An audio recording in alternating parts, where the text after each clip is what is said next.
न ठंडा हो खाता, गर्मी में मन पूरा गंदा हो खाता। राजा अरे ठंडा पीला से न ठंडा हो खाता, गर्मी में मन पूरा गंदा हो खाता।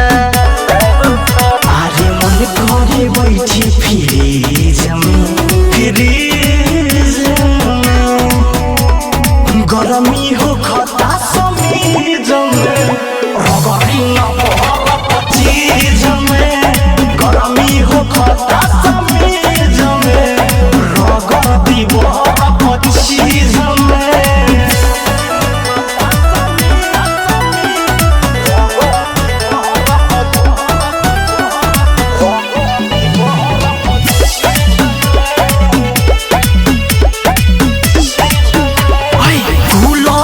एसी से काम नहीं चली, सैया जी रहुए हाथे से महली।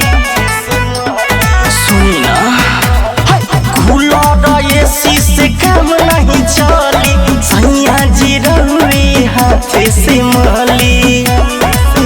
कौन देखी उपाय सीरीज में, सीरीज में। गरमी हो खाता समीज में, रगड़ी न बहर चीज में। गरमी हो खाता समीज में, रगड़ी बहर चीज में।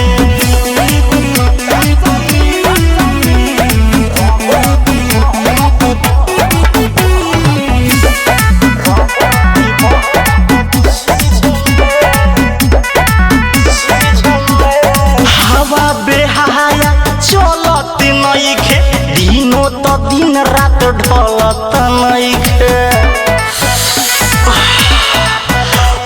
हवा बेहाया चलत नइखे, दिनो तो दिन रात ढलत नइखे। सुनिया जी से बात प्लीज में, प्लीज में।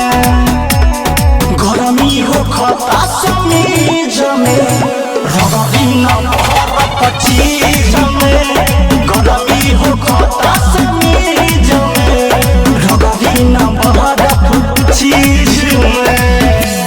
राजा अब तो रगड़ दो।